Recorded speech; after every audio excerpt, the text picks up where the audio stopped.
Faire jaillir des cœurs les questionnements, les doutes, les peurs, l'espoir, l'idée, la créativité.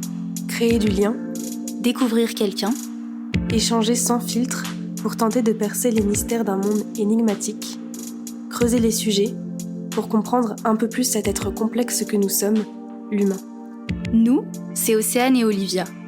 On a choisi d'aller à la rencontre de personnes passionnées, aux prémices de leur carrière, qui tentent de tracer leur propre chemin. Bienvenue chez Porte-à-Pote.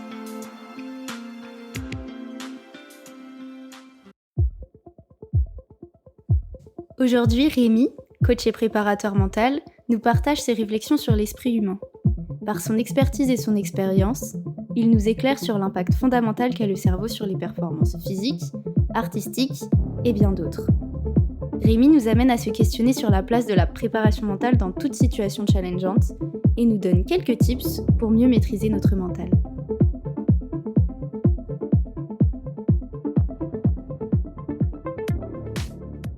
Merci beaucoup Rémi d'être là. Pour commencer, est-ce que tu peux te présenter sans dire ce que tu fais, mais plus ce que tu es ? Ok. Déjà, merci à toutes les deux pour l'invitation. Ça fait vraiment plaisir de faire cet exercice-là. Alors, qui je suis ? Question pas si simple. Non. Alors, déjà, je dirais que je suis quelqu'un d'assez sportif. J'aime beaucoup faire du sport. Je fais pas mal de sports différents.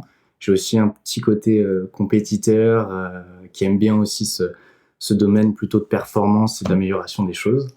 Aussi, je dirais que je suis plutôt déterminé dans ce que je fais. J'aime bien avoir des objectifs élevés, j'essaye de mettre des routines un peu en place sur certaines choses, que ce soit personnellement, professionnellement, d'aller chercher un petit peu plus aussi progressivement dans ce sur quoi je peux progresser. Il y a certaines choses sur lesquelles j'essaye de me mettre aussi une certaine discipline, des choses que je mets en place moi-même, comme la méditation, comme le sport que je fais. En ce moment, je fais pas mal de musculation, des choses comme ça. Donc voilà. Je pourrais dire aussi que je suis quelqu'un d'assez sensible, voire d'hypersensible. C'est-à-dire, je ressens pas mal de choses, que ce soit émotionnellement ou sensoriellement aussi. Ça peut être un avantage, c'est-à-dire que c'est des choses qu'il faut aussi apprendre à gérer, qu'il faut apprendre à comprendre comment on peut bien les utiliser. J'aime bien donner aussi parfois des exemples de sportifs qu'on peut croire très durs dans leur façon d'être, etc. Et puis qui finalement sont très intéressants et profonds personnellement. Je pense par exemple à un sportif comme Teddy Riner, qui est un mec qui fait des combats, qui enchaîne les victoires, etc. Et c'est quelqu'un qui est très sensible émotionnellement, sensoriellement, c'est-à-dire qu'il capte beaucoup d'informations, qu'il a une présence qui est très très forte. Et donc, il a su aussi faire de ses particularités des points forts. Donc, je trouve ça vraiment intéressant. Sinon, je suis quelqu'un qui aime beaucoup voyager. J'aime beaucoup rencontrer des nouvelles personnes, voir des nouveaux paysages, des nouvelles cultures, voir un peu comment le monde fonctionne. Parce qu'on est souvent enfermé des fois dans nos idées, dans ce qu'on fait au quotidien, etc. Donc, je trouve ça toujours cool de découvrir des nouvelles choses. Et sinon... je suis plutôt curieux dans ce que je fais, je m'intéresse aux choses, sur les domaines qui m'intéressent, en tout cas je vais souvent retenir et approfondir les choses, et je pense que je suis aussi assez créatif dans ce que je fais. Petit, j'aimais bien dessiner, j'avais des passions un peu variées, donc voilà un petit peu. Ok, trop bien, merci. On a demandé à certains de tes proches de te présenter. Ok. Donc on va d'abord écouter ton amie Juliette. Ok.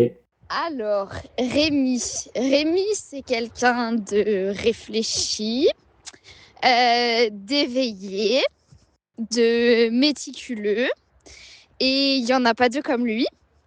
Du coup, vous l'aurez compris, R-E-M-Y, ça fait Rémi. Je pense que ces 4 mots, ils représentent assez bien Rémi, même si on pourrait en trouver beaucoup d'autres. Rémi, pour le présenter et pour dire ce qu'il est, je vais forcément dire ce qu'il est pour moi. C'est quelqu'un qui est très important dans ma vie, qui me permet de prendre du recul sur énormément de choses et énormément de sujets. Jamais assez le temps de le remercier par contre. Je vois pas le temps défiler avec lui quand je discute, et lui sait combien mon temps est méga précieux. Et je pense que au travers de ces 4 mots, vous avez un aperçu des qualités importantes de Rémi et de l'importance qu'il peut avoir pour moi. Ok. Bon, alors déjà, je m'y attendais pas. C'est le but. Merci les filles, ça fait vraiment plaisir. Merci beaucoup Juliette. Moi, je pense que je suis d'accord avec elle. C'est toujours super de discuter avec elle. C'est quelqu'un de vraiment important pour moi, que ce soit dans les bons comme les moins bons moments aussi. C'est aussi là que tu peux avoir des discussions profondes avec les gens, parler de choses importantes pour toi. Donc vraiment Juliette, c'est une personne super importante. Et ça me touche d'entendre ça. Donc, pas de souci, on continuera à passer du temps et à discuter de plein de choses avec grand plaisir. Trop bien. Et on a une deuxième personne qui a accepté de faire cet exercice. C'est ton frère Titouan. Ok. Donc si je dois parler de Rémi, je dirais que c'est quelqu'un de très méticuleux, de minutieux et soigneux. C'est quelqu'un de très ordonné, du moins vis-à-vis de son programme. S'il se dit qu'il a des choses à faire, à accomplir dans la journée, il va les faire. Et cela même si ça implique de se coucher tard, par exemple, ou s'il se trouve dans un environnement dans lequel il n'a pas l'habitude d'évoluer. Par conséquent, je pense que ce trait de caractère marche de pair avec sa loyauté envers ses amis et ses engagements. Il est toujours scrupuleux de répondre aux attentes qu'il s'est fixées, soit vis-à-vis de lui-même, soit à l'égard de tiers, d'autres personnes. Ce qu'il y a de particulier avec lui, c'est que s'il vous dit quelque chose, ça va peut-être arriver un peu tard, pas forcément dans la minute, mais ça arrivera dans tous les cas parce qu'il veut être fidèle à sa parole. Et c'est une de ses grandes qualités. Je crois qu'une de ses permanences en tant qu'individu, c'est de se valider à travers ses propos pour pouvoir avancer. Et que ne pas répondre aux choses qu'il s'était dit qu'il allait faire, c'est pas envisageable. Il doit sentir qu'il a tenu promesse, qu'il a respecté le contrat. Et je pense que parfois ça peut être un défaut, parce que la vie c'est aussi accepter qu'il y a des choses hors de notre contrôle et dont notre simple volonté ne permet pas toujours de faire changer le cours des choses. Je dis pas que Rémi cherche à tout contrôler, loin de là, mais il est parfois déçu, je pense, de voir que les gens n'ont pas toujours la même rigidité, fidélité vis-à-vis de leurs engagements que lui, surtout quand il est lui-même la personne qui en pâtit. Il peut se trouver dans des situations et se dire « je comprends pas, j'aurais pas agi comme ça, pourquoi il ou elle a fait ça ?» Il se dit aussi cela parce qu'il a une grande gentillesse et que même un simple moucheron en train de se noyer dans une piscine, il le sauvera, parce que Rémi est comme ça. Il y a très peu de méchanceté et de vice en lui. Ah là là là là, merci Tite. Et ça fait extrêmement plaisir d'entendre mon frère, petit frère qui a cette année 24 ans, sachant que j'en ai un autre qui a aussi 22 ans cette année. Franchement, ça fait super plaisir, c'est rare entre frères qu'on se dise des choses, qu'on se parle, je dirais, de choses vraiment personnelles, profondes. Donc franchement, merci beaucoup. Je crois que je suis très d'accord et mes frères me connaissent extrêmement bien, les deux. Et du coup, je pense que je suis d'accord sur plein de points. C'est vrai qu'ils relèvent des choses intéressantes sur parfois on essaie de faire de son mieux dans certaines situations, mais ça marche pas toujours. Il y a des choses qu'on contrôle pas, mais en même temps on progresse, on apprend des choses. Et puis surtout ce qu'il a dit, ça me fait extrêmement plaisir. Et là, on parle de tes frères. Donc, du coup, ça nous amène très facilement à la question suivante. Quel enfant étais-tu ? Et est-ce qu'aujourd'hui, tu te sens proche de l'enfant que tu étais ? Alors oui, je m'en sens proche. Je pense que c'est pas toujours quelque chose de facile dans la vie quotidienne pour chacun, parce qu'on vit tous des choses variées. On est tous dans des quotidiens qui peuvent être plus ou moins chargés. Mais c'est bien qu'il y ait mes frères parce que c'est vrai que j'étais et je suis un grand frère, donc forcément jeune, je pense que j'avais aussi déjà cette conscience des autres, cette envie d'aider les autres, d'apporter. Donc je pense que par rapport à mon enfance, ça me définit bien sur ces points-là. J'étais aussi quelqu'un de très souriant. J'ai des souvenirs de mon père qui disait que les gens disaient que je souriais toujours quand j'étais gamin. Peut-être ça faisait partie de mon caractère. C'est des anecdotes positives, je pense, qu'on peut garder de son enfance. Donc c'est super. Et puis après, sinon, j'étais petit, j'ai fait du sport très tôt. J'ai fait du ski vers 4-5 ans, du rugby vers 6 ans. J'ai commencé le foot à 8 ans, j'en ai fait pendant 12 ans. Donc c'est vrai que finalement, mon métier est très en lien avec ce que j'adorais petit. Je passais énormément de temps dehors à jouer, à m'entraîner, à faire plein de choses. Et du coup, c'est vrai que je retrouve beaucoup de ces choses qui étaient déjà des motivations pour un futur métier plus tard. Alors, je pensais pas que je serais préparateur mental, mais c'est vrai qu'il y a beaucoup de choses qui étaient en lien avec ce que je fais aujourd'hui. Puis oui, le fait d'être aussi assez rêveur, enfant, j'avais un peu parfois la tête en l'air, je pensais à d'autres choses. Parfois à l'école, j'étais un peu ailleurs, ce genre de choses, mais parce que j'avais un peu cette créativité, cette réflexion-là. C'était quoi ton métier de rêve du coup quand t'étais enfant ? Je sais que pendant un certain temps, comme beaucoup de jeunes garçons qui font du foot, j'avais envie d'être footballeur. J'avais envie d'être dans le domaine du foot en tout cas. Et puis à l'adolescence, forcément, quand le niveau de performance se relève et que tu vois qu'il y a un cap à passer, tu réfléchis à d'autres choses, etc. Puis finalement, en fait, mon métier, je trouve, est presque une parfaite dérive de ce à quoi je pouvais rêver un petit peu dans mon futur. Ouais, donc c'est même trop si bien. je le voyais pas de cette manière encore, mais c'est vrai que ouais, je pense que après j'ai pas eu de métier à part dans le sport justement, j'ai pas eu de métier où je me suis dit ça c'est vraiment fait pour moi. Et tu parlais aussi du côté que tu avais enfant rêveur un peu dans tes pensées. Est-ce que tu penses que c'est en lien avec le côté hypersensible ? Oui, sûrement. Ouais. Ouais. Cette créativité, cette sensibilité, cette capacité à percevoir peut-être des nuances pas forcément simples à comprendre pour tout le monde, ça faisait partie des choses qui faisaient que j'avais peut-être un comportement qui n'était pas forcément toujours comme la moyenne, je dirais. J'étais aussi parfois peut-être un peu trop mature sur certaines choses, où je réfléchissais peut-être trop en avance à certaines choses par rapport à mon âge.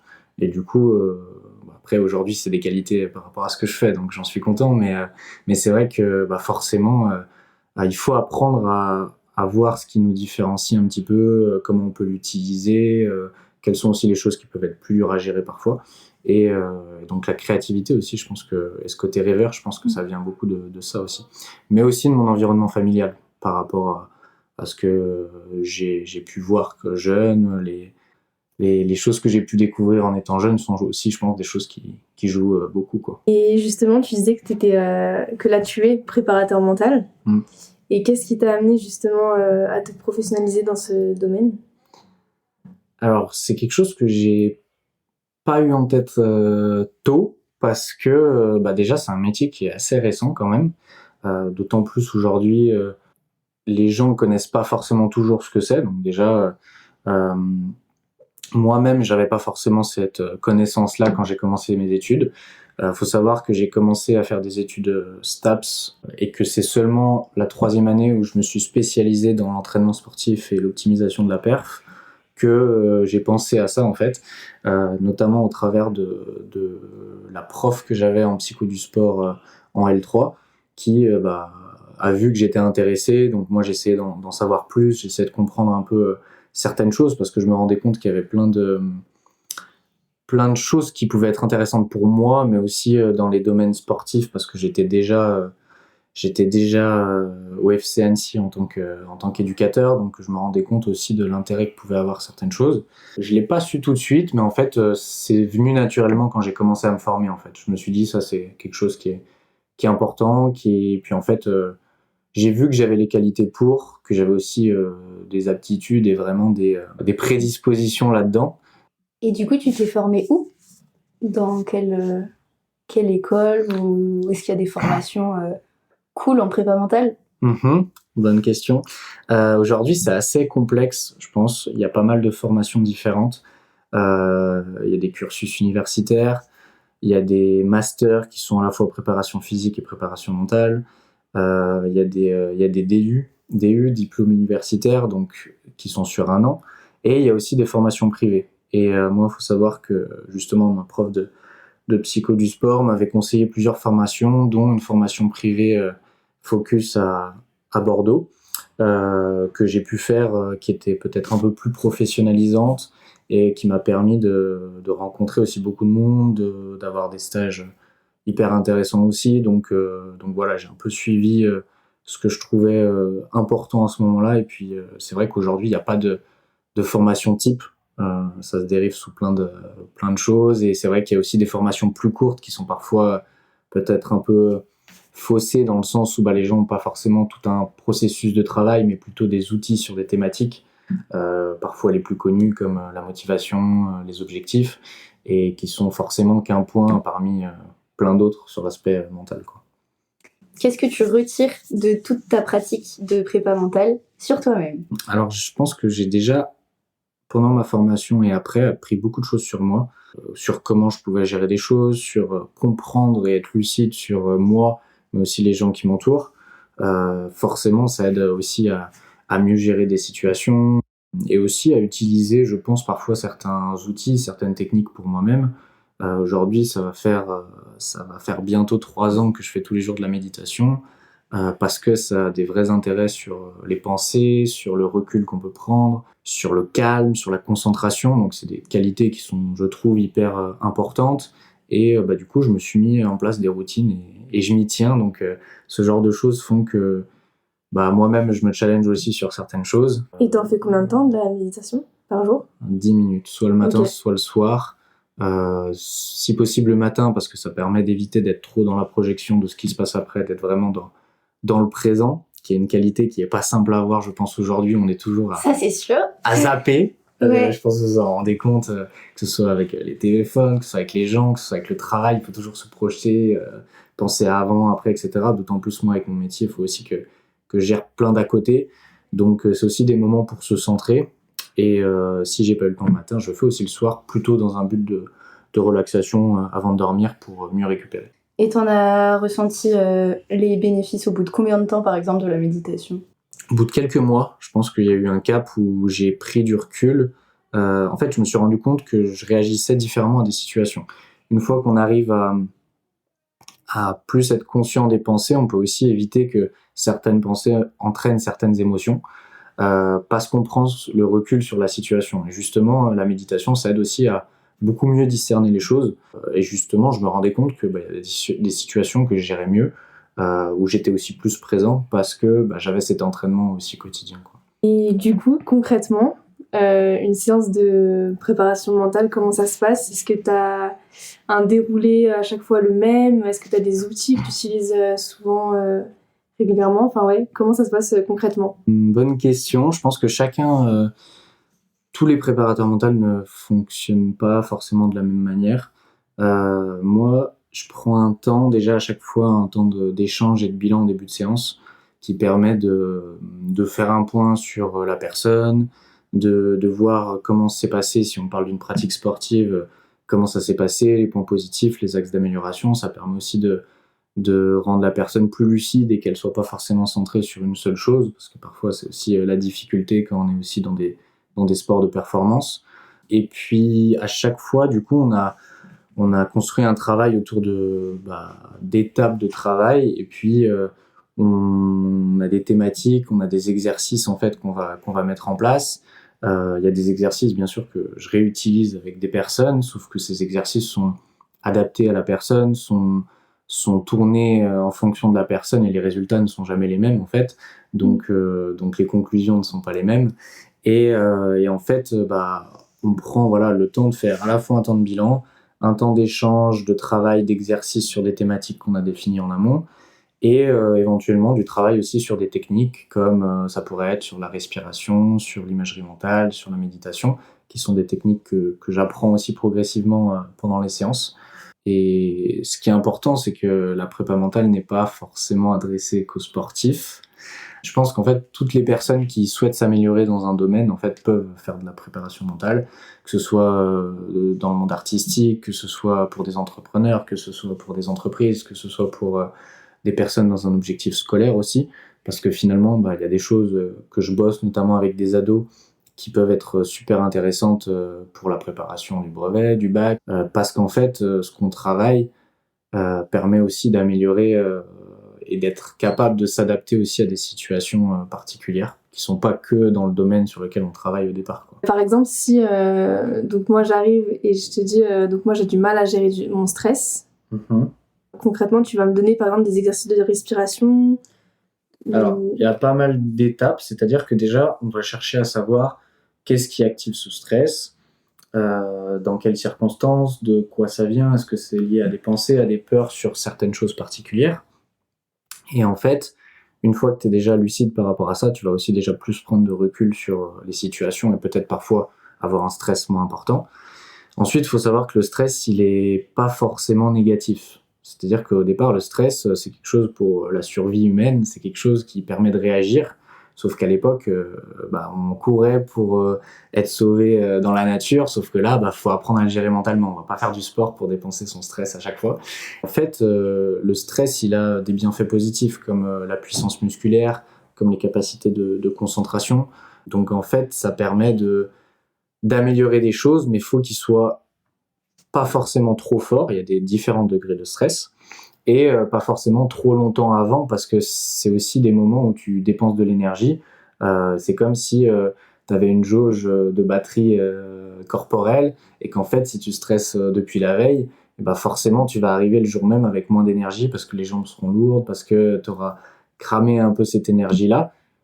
Mais si tu arrives à l'avoir au bon degré, puis aussi à le percevoir positivement, parce qu'en fait, pour deux personnes qui ont le même niveau de stress, s'il y en a une qui le trouve négatif et une positive, forcément, la personne qui trouve le stress positif sera beaucoup mieux que celle qui le trouve négatif. Donc en fait, c'est aussi plutôt une perception du stress qu'une nature vraiment de tout ça, quoi.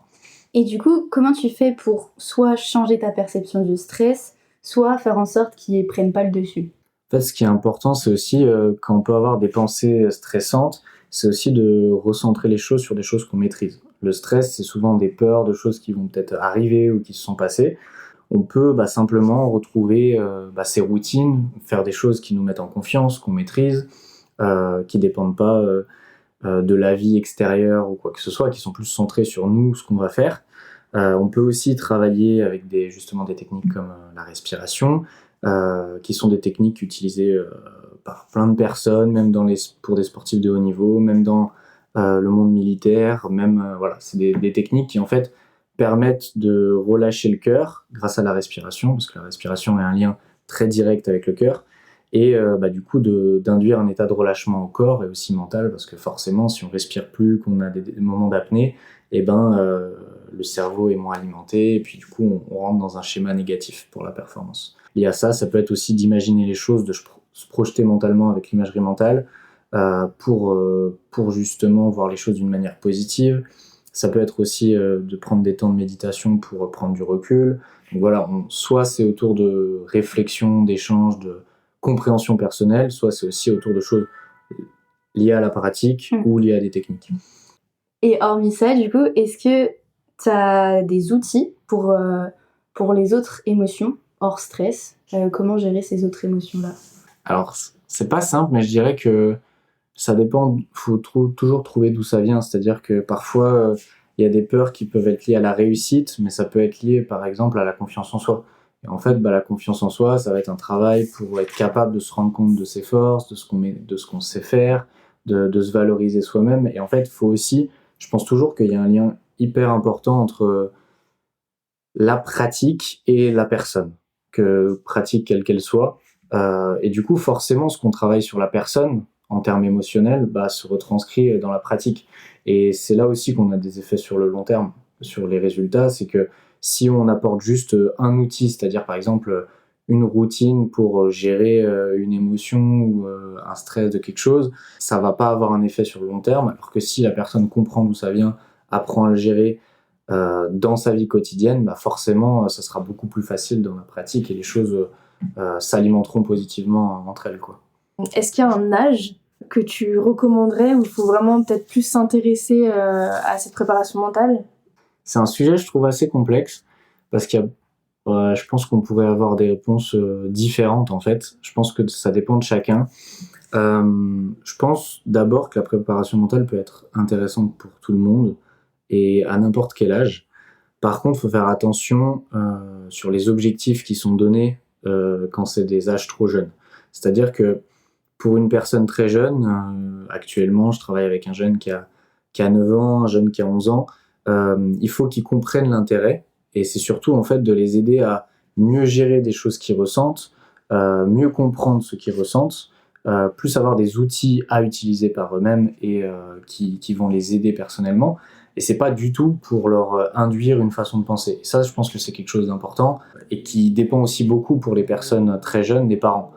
C'est-à-dire que si des parents venaient me voir en me disant il a 6 ans, on va en faire le futur Mbappé, faut que déjà il travaille mentalement pour être fort mentalement, etc.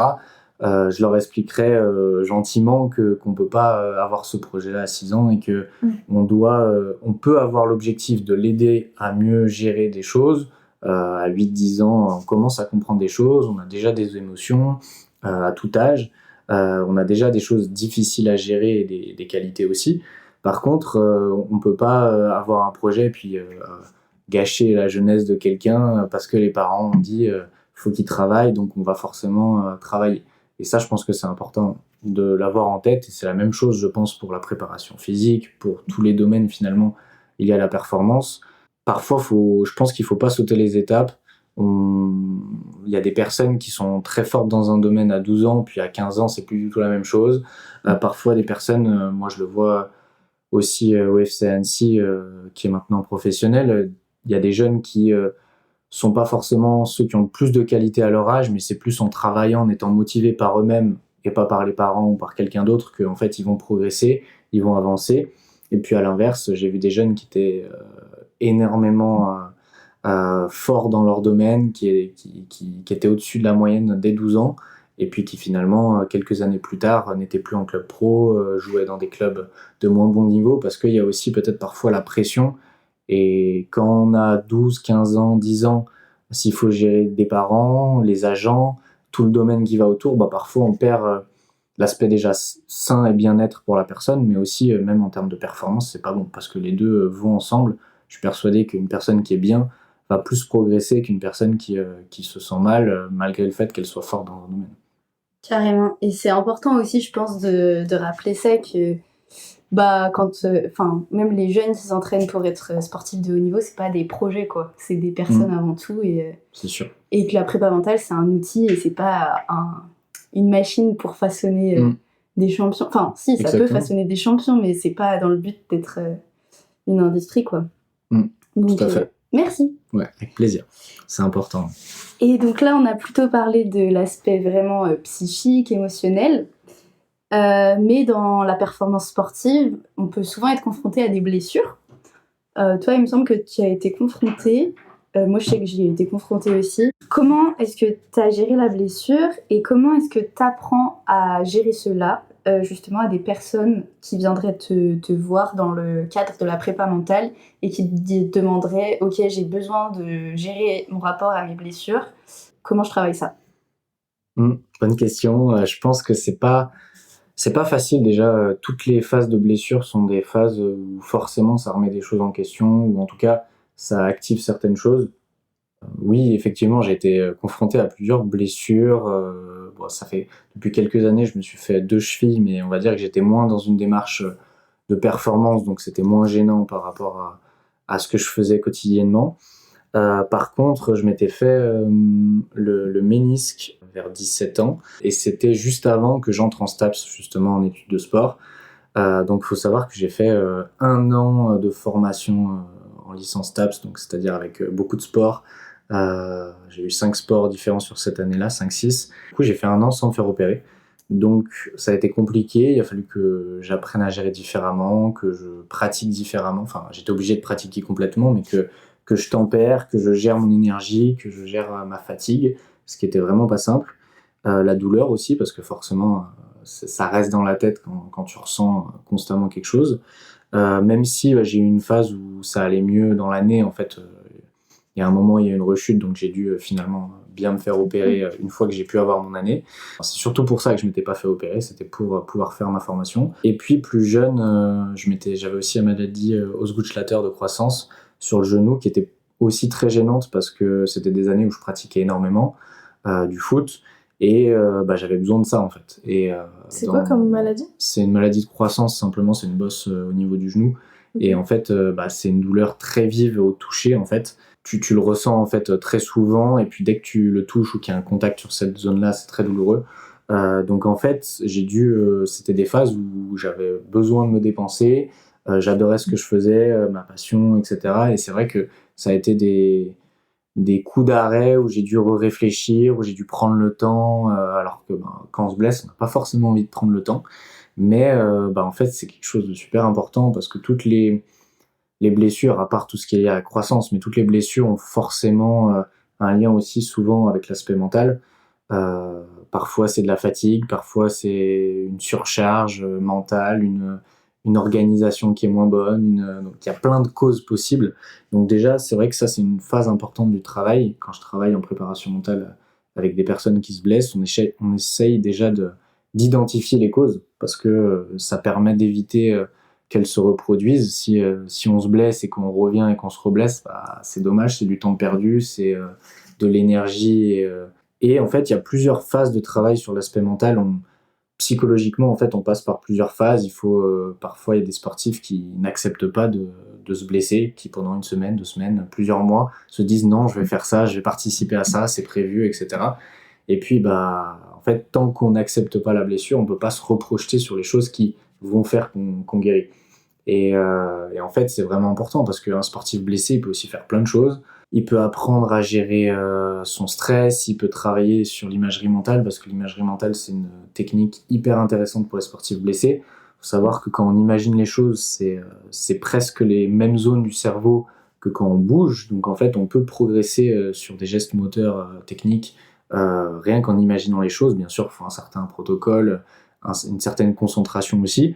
Mais en fait, on peut tout autant travailler et faire plein de choses, et aussi organiser son temps, et aussi faire des choses qu'on n'a pas le temps de faire aussi parfois. Pour des sportifs de haut niveau, quand on a 4-5 entraînements par semaine qui sautent, et que faut trouver de quoi faire sur ces moments-là, c'est important de savoir ce qu'on fait, d'avoir des envies aussi, de faire en sorte de récupérer physiquement. Il y a le kiné, il y a toutes les choses qu'on peut faire, la prépa physique aussi pour les zones qui ne sont pas blessées.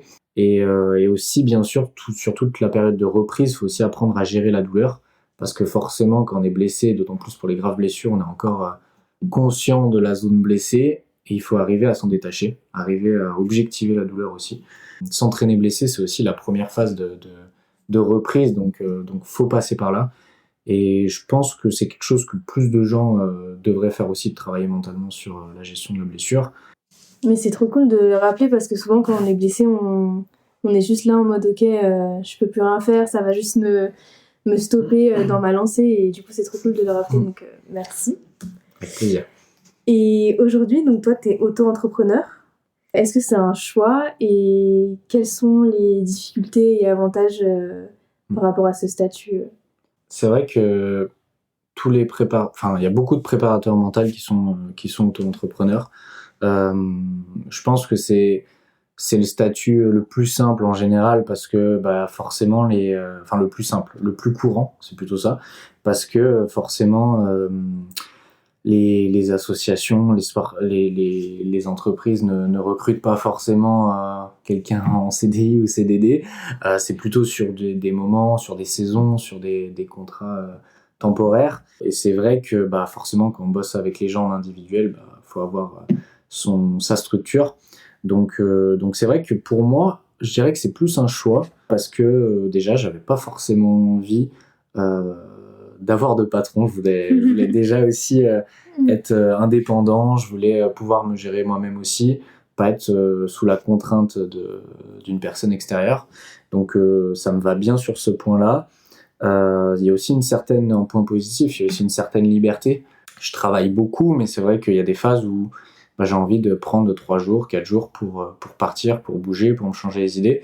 Et c'est vrai que forcément, si j'étais en contrat dans une entreprise, ce serait peut-être différent. Mais voilà, c'est quelque chose qui est intéressant, qui qui fait du bien aussi de pouvoir couper et s'organiser à sa façon. Mais c'est vrai qu'il y a quand même pas mal de désavantages. Forcément, quand on part en vacances, on n'est pas payé. Quand on est malade, on n'est pas payé. Donc parfois, ça m'arrive de faire des séances en étant KO, mais faut faire les séances, ou alors vraiment, si je peux pas, je coupe. Mais c'est vrai que il y a quand même des contraintes, ça c'est sûr. Et puis c'est vrai qu'on est dans un fonctionnement où c'est un peu non-stop, c'est-à-dire qu'on doit gérer plein de choses. Il y a plusieurs métiers en un, c'est-à-dire que tu peux être commercial, tu peux être sur les réseaux, et puis en fait ton métier c'est d'être avec les gens, mais en même temps tu peux pas être que là-dedans. Même si moi c'est vrai que les autres parties de mon métier c'est pas aujourd'hui ce que je préfère faire, mais c'est vrai que tu peux avoir des choses à gérer le soir, comme disait mon frère, d'envoyer des messages, gérer des mails, gérer des factures, gérer des trucs, et en fait c'est vrai que il y a des désavantages forcément, mais pour moi en tout cas c'est plutôt un point positif. Est-ce que tu penses qu'on prend assez soin de notre santé mentale et comment on pourrait davantage en prendre soin? Je pense que c'est une question qui revient de plus en plus, parce que je pense que les gens commencent de plus en plus à essayer d'améliorer ça. Alors, je suis pas sûr du tout qu'on soit toujours dans la bonne direction à ce niveau-là, parce que forcément, y a plein de choses qu'on fait au quotidien qui sont pas forcément saines ou faciles pour l'aspect mental ou psychologique. Mais on en parle de plus en plus. Si je prends dans le domaine sportif, les sportifs de haut niveau aujourd'hui, ils en parlent énormément. De plus en plus. Tout à l'heure, je parlais de Teddy Riner, c'est quelque chose qu'il aborde tout le temps. Il y a d'autres sportifs, Manodou, Léon Marchand, ça fait quelques années qu'il bosse avec un prépa mental. Il a gagné 4 médailles d'or, et la première chose qu'il a dit, c'est que c'est aussi avec ce travail mental qu'il avait pu travailler sur lui-même, parce que l'approche avait été sur lui avant d'être sur la performance. Il a fallu reprogrammer des choses sur ses envies, sur ses objectifs, sur pourquoi il stressait, se mettait autant de pression, et peut-être que justement c'est aussi pour ça qu'il a l'air de prendre autant de plaisir, parce qu'en fait il a changé sa façon de voir les choses. Et en fait prendre soin de sa santé mentale, c'est dans le domaine sportif comme tous les autres, je pense. On peut mettre en place, je pense, des choses pour prendre soin de sa santé mentale. Tout à l'heure je parlais de techniques comme la respiration, comme la méditation, c'est aussi prendre soin de sa santé mentale, c'est prendre du temps pour soi. Je pense aussi qu'il faut apprendre à s'écouter, à parfois dire non, stop à certaines choses. Parfois, on veut bien faire les choses et on fait plus, mais parce qu'il y a toujours moyen de faire plus, mais en même temps, il faut aussi être capable de savoir ses limites, de pouvoir aussi savoir quand faut mettre un stop à certaines choses. Et je pense qu'il y a des choses hyper simples comme ce qu'on mange, la nutrition, mais aussi le sommeil, qui sont des bases en fait. Sauf qu'aujourd'hui, quand on regarde la malbouffe dans le monde, finalement, ça touche plein de pays, et finalement, c'est des choses qui entraînent aussi de l'anxiété, qui entraînent aussi des choses hyper négatives. Pareil pour le sommeil, en fait, à partir du moment où on est décalé, où on a des soucis pour dormir, etc., ça joue sur notre journée, sur notre humeur, sur notre énergie, sur nos capacités cognitives, de concentration, etc. Donc je pense que c'est aussi des choses essentielles, même si elles sont plus simples. Et justement, c'est parce qu'elles sont simples qu'elles sont compliquées, si on peut dire ça comme ça. C'est des bases, et justement, et moi-même, il y a ce genre de choses qui sont parfois compliquées. Comme mon frère disait, même le soir, des fois, je pense à gérer des trucs, sauf qu'en fait, faut arriver à mettre des stops, à prendre des moments, etc. Et je pense aussi à tout ce qui est des réseaux, des écrans. C'est des choses qui apportent forcément sur plein de choses, mais qui peuvent aussi être nuisibles parfois sur la concentration, sur l'humeur, sur la confiance, sur la gestion du stress, parce que on a plein d'informations, parce que pour certaines personnes, ça peut être négatif aussi sur la comparaison avec les autres, parce qu'en fait, il y a peut-être des choses aussi dans notre société qui font que c'est pas hyper simple d'être bien, de prendre soin de soi, de prendre du temps pour soi. Et justement, toi là, tu nous disais tout à l'heure que tu es auto-entrepreneur, donc c'est toi qui gères ton emploi du temps. Et nous, on en parlait aussi avec des chorégraphes qui ont leur compagnie, et du coup, qui nous disaient que c'est difficile de cadrer ton temps, et surtout de pas dépasser sur ton temps perso pour répondre à un message, signer un contrat. Comment faire du coup pour te cadrer quand t'as pas un cadre prédéfini par un employeur aussi?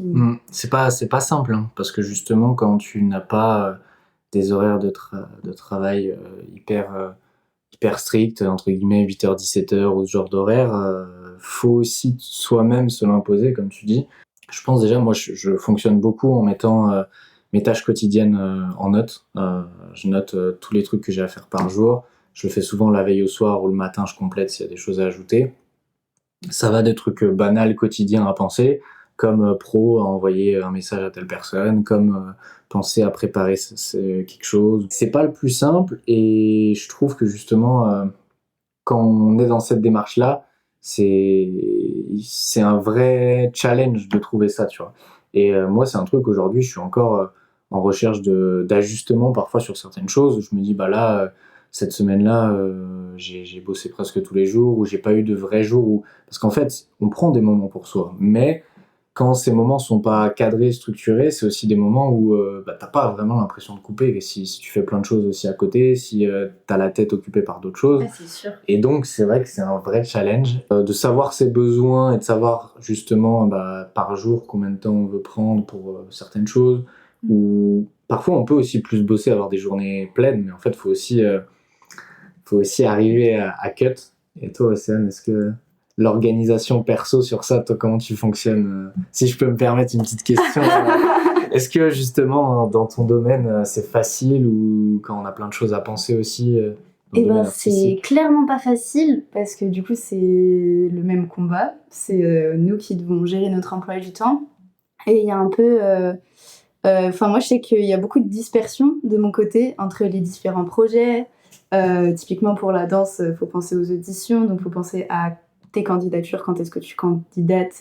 C'est toi aussi qui fais ton planning. Donc tu dois penser, ok, si je candidate pour tel projet, est-ce que je suis disponible sur telle date?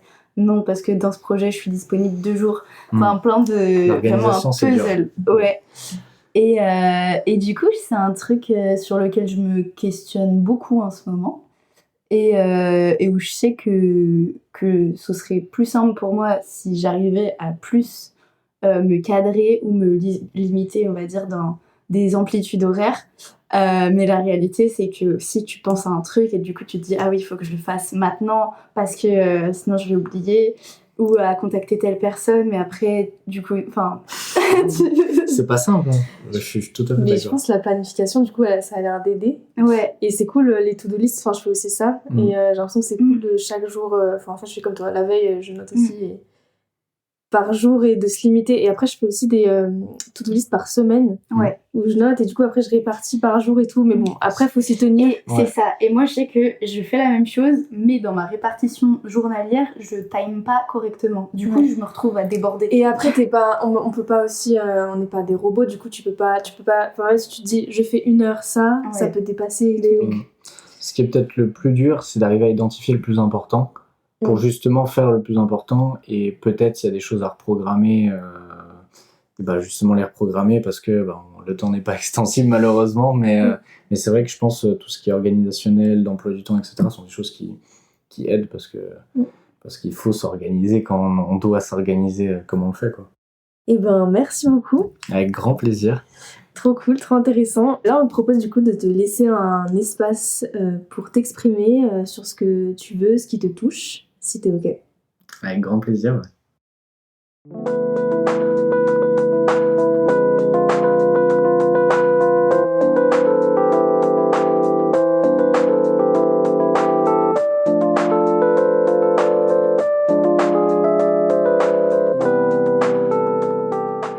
Alors, je vais vous lire un extrait d'interview que j'ai trouvé intéressant entre Jay Shetty et Michael B. Jordan. Donc, c'est l'acteur de Creed, notamment, producteur de Creed 3, qui est un acteur que je trouve aussi vraiment intéressant par les messages aussi qu'il véhicule. Donc voilà, je vais vous sortir un petit extrait de cette interview.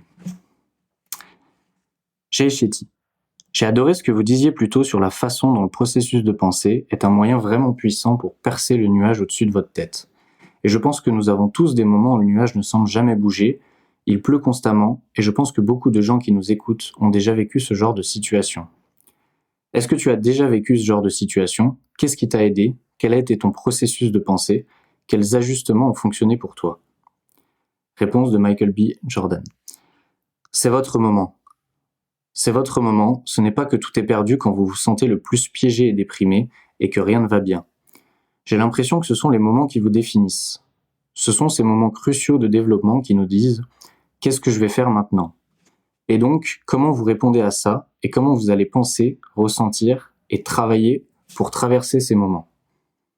En plus, c'est comme cette expression, je ne sais plus qui l'a dit, c'est quand vous êtes le plus proche d'obtenir ce que vous voulez que c'est le plus dur. Les gens abandonnent juste avant qu'ils obtiennent ce qu'ils ont toujours voulu obtenir, les gens renoncent et abandonnent. Et je ne veux pas être la personne qui a abandonné avant d'avoir obtenu ce que je voulais, ou ce dont j'avais besoin, ou ce que je pensais être censé avoir. Et si ce n'était pas pour moi, ce n'était pas pour moi. Mais je continuerai à travailler dur, à forcer les portes du destin, jusqu'à ce que j'obtienne ce que je veux au fond de moi. C'est quelque chose que j'ai toujours ressenti depuis que j'ai le nom Michael Jordan et que j'ai compris qu'il y a un autre gars quelque part, nommé Michael Jordan, qui était le meilleur dans son domaine. Et être chambré sur ça m'a fait perdre un instant l'envie de faire du sport, mais ensuite je me suis dit, non, je vais m'assurer d'être compétitif, au minimum je serai compétitif, au minimum vous verrez que je vais devenir quelqu'un. Vous verrez au moins que je serai quelqu'un dont on ne dira pas « Oh, il s'appelle comme ça », mais on dira « Oh, mais il peut jouer » ou « Oh, il a quelque chose en lui », quelque chose de formidable qui est au-dessus de la moyenne, qui est unique à lui. Et ça m'a donné un déclic. Alors pour les personnes qui nous écoutent, qui ont l'impression de ne pas pouvoir changer leur situation par rapport à leur façon de penser ou de se sentir, tenez bon, juste endurez, supportez, regardez les choses différemment. Mettez-vous au défi de voir le verre à moitié plein, mettez-vous au défi d'avoir 4 coups d'avance, réfléchissez à votre manière de procéder. Aujourd'hui, nous avons tellement d'outils, nous disposons de tellement d'informations, il y a aussi beaucoup de désinformations, mais il y a tant d'informations pour être curieux. Trouvez quelque chose qui résonne en vous, même si ce n'est pas dans le monde dans lequel vous vous étiez imaginé être.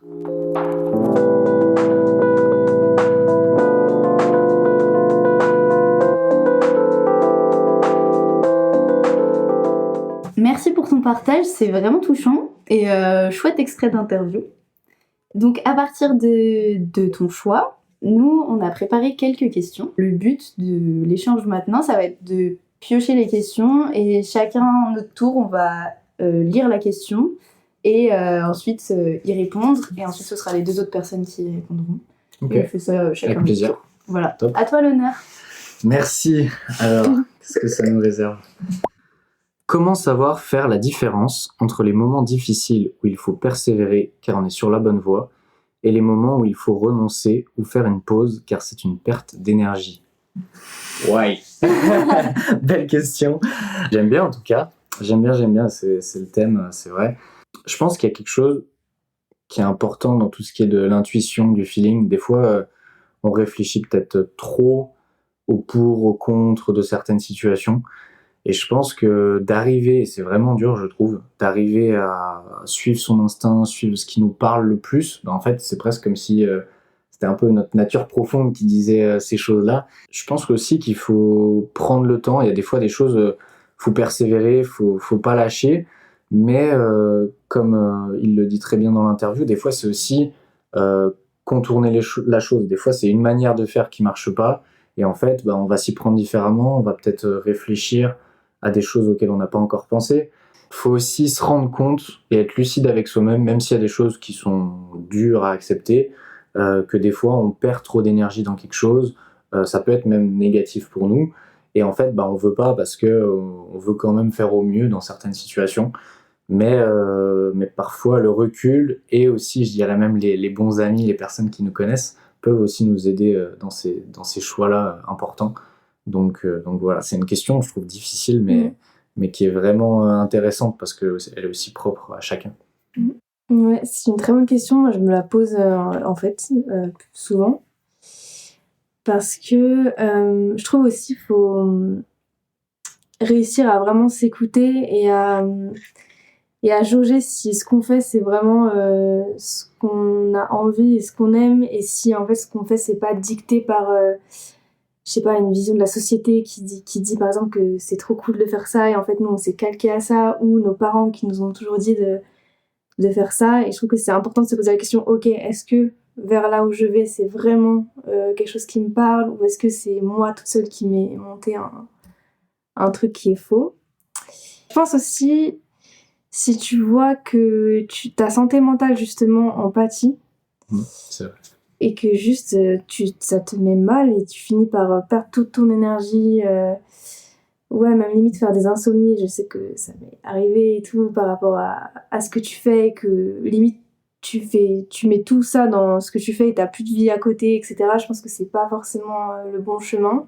Et peut-être, ouais, c'est ce que tu disais, revoir une autre manière, trouver un autre chemin pour aller à cette chose, ou des fois, en fait, accepter aussi que c'est pas la bonne voie. Ça, je pense que c'est dur à accepter, en fait, et qu'on a peur du changement, on a peur de l'échec, en fait, de dire, ok, en fait, non, je me suis trompée, c'est pas ça, et je vais faire ça.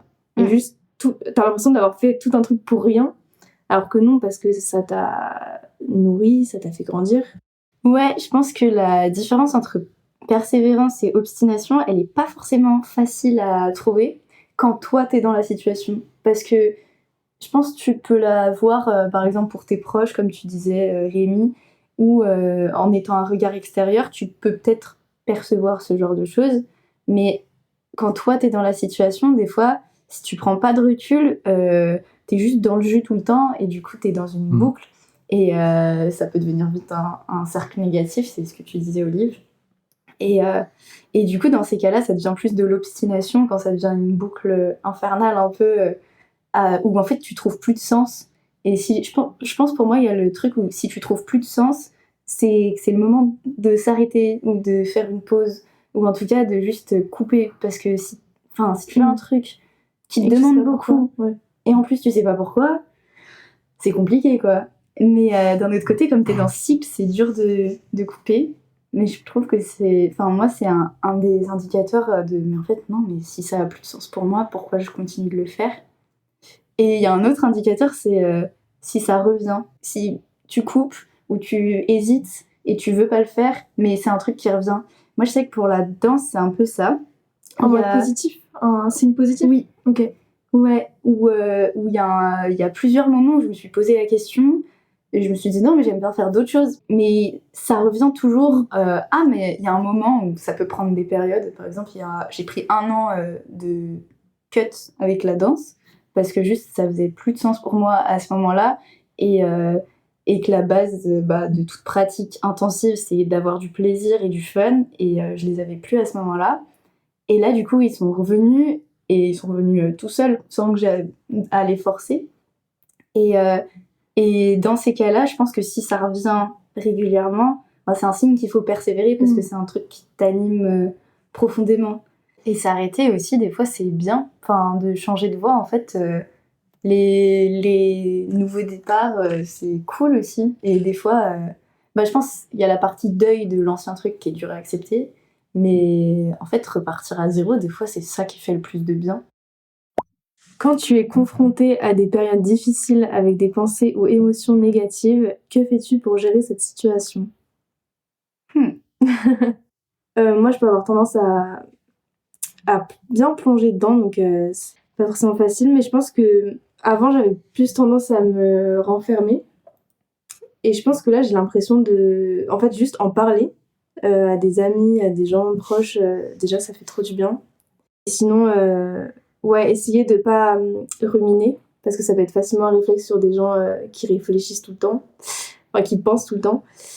Donc essayer de pas ruminer, donc me changer les idées, sortir, bouger mon corps. J'ai l'impression qu'aussi bouger mon corps, faire du sport, quoi, ou de la danse, ou en fait modifier l'énergie mentale et physique. Après, j'essaye de relativiser aussi, pour essayer de changer la situation. Si c'est vraiment un truc très difficile, me poser et dire qu'est-ce que je peux faire pour améliorer la situation, en fait, tout simplement. Voilà. Belle réponse. Je pense que déjà, tu as relevé des choses sur lesquelles c'est exactement... c'est aussi beaucoup le cas pour moi. Peut-être il y a une période où j'osais moins peut-être parler avec des proches, etc. de certaines choses. Aujourd'hui, je me rends bien compte de l'apport et je sais bien, d'autant plus avec mon métier, ce que ça peut permettre, comme tu dis, juste de mettre des mots sur les choses, d'échanger, d'avoir un avis extérieur, etc. Je trouve que, d'autant plus quand c'est des personnes qui sont importantes pour nous. Donc ça, je pense que c'est quelque chose d'important. Ce qui est dur quand on est dans des phases négatives, je pense, c'est aussi de d'arriver à continuer à faire les choses simples bien. C'est-à-dire, tout à l'heure, je parlais de manger, dormir, etc. Ouais. Faire du sport, c'est que des choses où, en fait, on a peut-être parfois moins envie de les faire quand ça va moins bien, mais en même temps, c'est des choses qui font du bien, tu vois.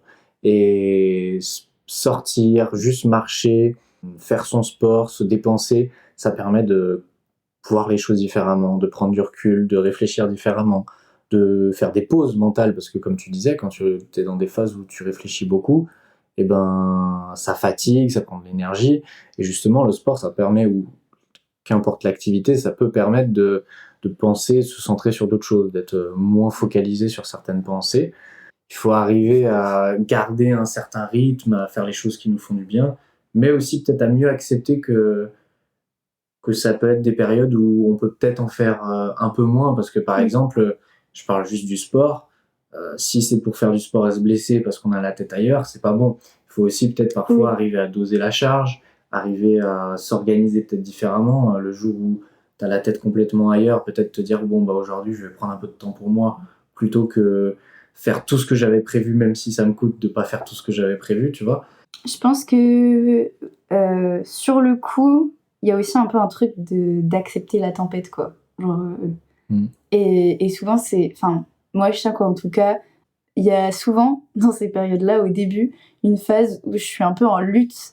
En mode, non, mais vas-y, tu continues, on s'en fout, quoi. En fait, ça aide pas du tout. Donc, accepter la difficulté, accepter que ça va pas, qu'il y a des choses à gérer. Et ensuite, s'entourer, en parler et ralentir. En vrai, ralentir, ça fait du bien.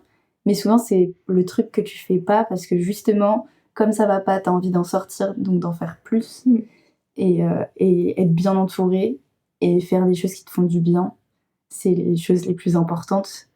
Accepter la tempête, je trouve que c'est quelque chose d'hyper important, parce qu'en fait, faut juste tout le monde doit se rendre compte que forcément tout n'ira pas bien tout le temps non-stop, et que y a des moments plus difficiles que d'autres, que ce soit personnel, que ce soit au niveau de la performance. Personne peut être performant non-stop non plus.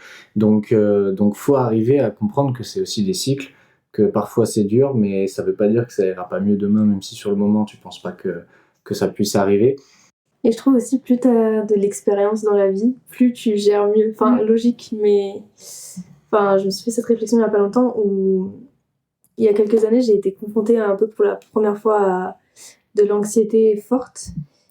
Et au début, vu que c'était une émotion que je connaissais pas du tout et tout, je gérais super mal. C'était tellement nouveau et inconfortable que je gérais super mal. Et là, dès que ça me revient, dès que ça me réarrive, je gère mieux. Donc, aussi accepter le temps qui fait les choses par rapport à ça, quoi. Et pas tout intellectualiser aussi. Ouais, carrément. Parce que dans ces moments-là, c'est des moments souvent où t'as tendance à te poser 36 000 questions sur pourquoi ça va pas. Et même peut-être que tu peux trouver les réponses si t'intellectualises juste et que à côté tu fais rien qui te soulage de ça, ça aide pas non plus forcément. Et des fois, d'être trop dans la tête, ça fait que ça continue à tourner en boucle et que tu restes dans ce schéma-là, quoi. La comparaison est-elle un frein, une motivation ou une inspiration? Intéressant. Je pense que se comparer, ça a déjà beaucoup d'effets négatifs sur le stress. Déjà, c'est quelque chose d'important. C'est le genre d'exercice sur lequel je peux bosser avec les personnes. Quand quelqu'un se compare trop, c'est-à-dire qu'il met son attention sur des choses qu'il maîtrise pas, le niveau des autres, etc. Ou même les choix, que ça peut être du coach par rapport à un concurrent direct ou pas. Et en fait, c'est des choses qui augmentent énormément le stress et qui diminuent aussi beaucoup le plaisir. Donc en fait, la comparaison, je pense que elle est dans un domaine de performance, elle n'est pas forcément bonne. Par contre, faut aussi voir comment ça peut parfois peut-être booster certains. Mais en fait, c'est compliqué d'arriver à jouer sur cette limite-là sans que ce soit quelque chose de négatif pour soi. Je pense que c'est complexe. Donc une motivation, je suis pas sûr que ce soit toujours bien. Par contre, l'inspiration, s'inspirer des gens qui réussissent peut-être mieux que nous dans un domaine, ou là tout à l'heure je parlais par exemple au foot à un même poste, peut-être simplement de voir quelles sont ses qualités, ce que nous-mêmes on peut bosser parce que nous-mêmes on le maîtrise, et d'arriver à en ressortir quelque chose qui va nous faire évoluer personnellement et pas par rapport aux autres. Et ça, je pense que c'est important, et d'arriver, oui, à s'inspirer des gens qui font des choses qui nous plaisent, en fait, qui réussissent des choses qui nous plaisent, par exemple, Michael B. Jordan, je pense que sur la discipline, sur l'organisation, sur les choses qu'il a dû gérer, même assez jeune, en tant que réalisateur, acteur, etc., c'est des choses, je pense, complexes, et en fait, on peut s'inspirer de comment certaines personnes réussissent bien certaines choses pour soi-même le faire à notre sauce, et puis s'améliorer, nous, sur ce qu'on veut améliorer.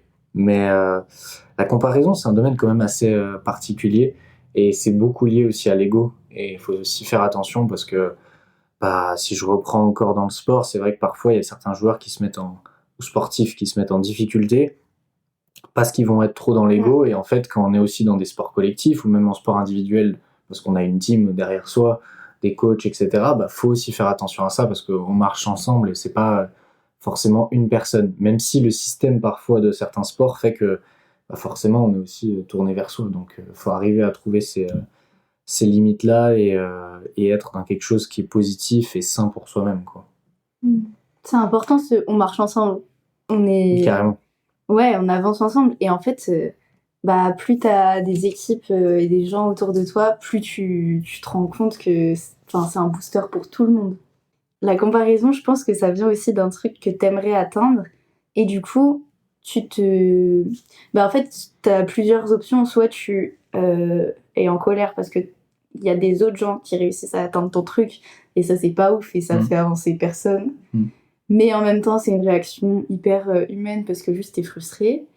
Et d'un autre côté, tu peux te dire waouh, j'ai envie d'être là, mais du coup, vas-y, comment cette personne elle fait? Et du coup, c'est une inspiration, et ça peut être du coup une source de motivation pour le coup énorme, mais Ça, pas parce que t'as envie d'être comme la personne, juste parce que le chemin, en fait, tu dis waouh, c'est possible d'arriver là et je veux y aller, c'est possible, donc ça m'inspire, quoi. C'est pas vraiment la personne, c'est plus Ouais. et ça, je suis totalement d'accord. Ouais.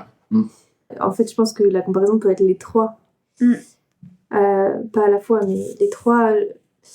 Mais c'est vrai que j'ai l'impression que dans la société aujourd'hui, c'est plutôt un frein, de manière générale. Mais surtout, le pire, c'est les réseaux. J'ai l'impression que... Déjà, la plupart des gens, il y a beaucoup de gens qui sont souvent dessus, et en vrai, tu montres que ce que tu veux. On le dit souvent, mais...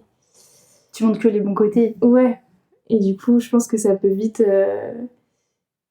te faire tourner la tête. Puis, il y a beaucoup de personnes qui idéalisent d'autres personnes, mais je pense qu'ils se rendent pas compte de tout ce qu'il y a derrière. Il y a plein de choses que tu montres pas, les difficultés, tout le parcours déjà qui a été fait. Et je suis assez d'accord sur ce que tu disais par rapport à l'inspiration. Mais des fois, ça peut aussi vite démoraliser, parce que tu dis, ok, cette personne... Ou même des fois par rapport aux âges, j'ai l'impression qu'on se compare beaucoup par rapport aux âges, en mode, ok... Par exemple, moi, mon but, je dis n'importe quoi, c'est d'être danseuse pro. Au hasard. Et je vais avoir 24 ans. Et ok, telle personne a 20 ans, elle a déjà fait tout ça, telle scène, telle compagnie, waouh. Et du coup, tu te dis, ok, moi, je suis en retard. Et du coup, je pense dans ces cas-là, c'est pas forcément fou. Donc, je pense qu'il faut essayer de rester aussi parfois centré sur soi et pas trop être éparpillé. En fait, c'est un équilibre, encore une fois, à trouver, parce que c'est inspirant, mais si tu t'éparpilles trop sur les autres, ça augmente le stress aussi, beaucoup, ce que je disais. Et je trouve que dans la comparaison, le truc qui est un peu dur à gérer et un peu négatif, c'est que souvent tu te dis que si d'autres y arrivent ou y arrivent avant toi, ça veut dire que toi tu y arriveras pas, ou que c'est pas pour toi. Alors qu'en fait, je pense qu'il y a de la place pour tout le monde, mais il faut trouver ta place, quoi. Et en te comparant, du coup, tu t'es pas concentré sur toi et t'es concentré sur les autres.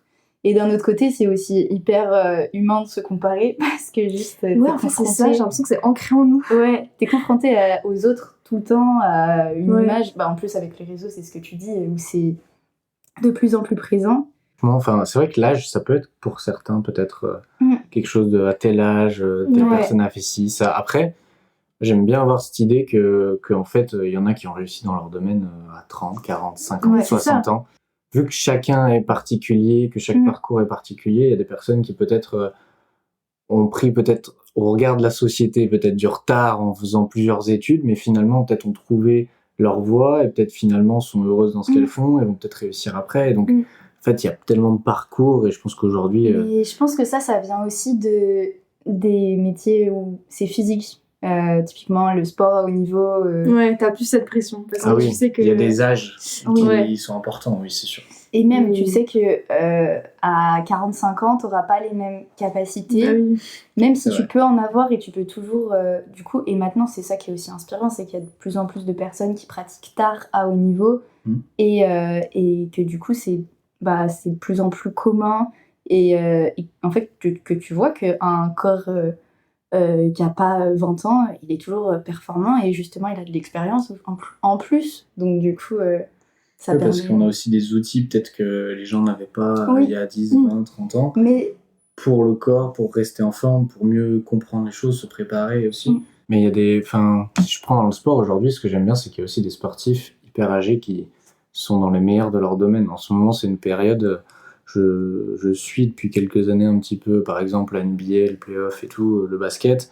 Et quand tu vois que 2 des meilleurs joueurs, Stephen Curry, 37 ans, LeBron James, 40 ans, et pourtant, ils n'ont pas besoin de gagner sur l'aspect financier, sur l'aspect... Mais par contre, parce qu'ils aiment ça, parce qu'ils se préparent pour ça, parce qu'ils mettent tout en place pour être en forme. En fait, même à l'âge où avant on pensait pas qu'on pouvait encore jouer et être bon, ils font encore partie des meilleurs pour certains. Et ça, je pense, dans tous les sports. Ouais. Et c'est bien aussi d'avoir encore Teddy Riner au JO, qui est un des Français les plus médaillés, qui gagne encore plein de médailles. Donc ça permet aussi d'avoir, je trouve, des exemples qui repoussent un peu les limites et qui montrent qu'il y a des possibilités différentes maintenant. Mais oui, tu vois, t'as quand même dit 37-40 ans comme si c'était des dinosaures, quoi. Ouais, mais c'est des sports où, tu vois, à 30-35 ans, avant, au-dessus de 30 ans, 35, c'est quasiment fini. Oui, là, ça s'améliore. Tu vois, après, ça ira plus loin. Alors, je pense que forcément... Après, ça ira jusqu'à 80 ans. Il y aura des limites physiques, forcément. Oui. Mais je trouve ça évolue quand même. Eh ben, merci pour cet échange. On a donc une dernière question pour toi. C'est du coup la question de l'invité, ça n'en finit pas en fait. C'est la question de l'invité précédente. On a un peu ce système à chaque fois. Ok, top. L'invité précédent pose une question au prochain. Ok. Et donc l'invité précédente qu'on avait, c'était Earl. Donc c'est une personne qui fait de la danse, qui masse, elle fait plein de choses différentes. Ok. Et elle te demande quel goût a la tendresse. Waouh. Voilà, je la pose comme elle est posée. Honnêtement, la tendresse, est-ce que c'est quelque chose, je sais pas, de sucré, de délicat, C'est vrai que associer des goûts à des sentiments comme ça, c'est particulier. La tendresse. Ouais, sucré, ouais, je sais pas. C'est ce qui me viendrait le plus naturellement. Pour finir, on a aussi un petit rituel, c'est de demander à nos invités de faire une recommandation. Aujourd'hui, on a pas mal parlé, je trouve, de recul, de choses importantes sur la vie, sur le temps, sur l'évolution des choses. Et je pense un de mes films, mon film préféré, qui est Interstellar, peut être une belle option, parce que je trouve que c'est un film qui aide beaucoup à relativiser, à prendre du recul, à voir qu'en fait le temps passe, que les choses évoluent, que parfois il y a des choses qu'on maîtrise pas, qu'il se passe plein de choses, et cet aspect un peu lointain avec cet imaginaire, même s'il est réel, de l'univers, de l'espace, etc. Je trouve ça vraiment intéressant. Donc pour ceux, si jamais qu'ils l'auraient pas vu, ça peut être de quoi se poser tranquillement et réfléchir. J'aime bien. Trop bien. Merci beaucoup pour votre écoute. On espère que cet échange vous a plu et on se dit à très vite pour un prochain épisode.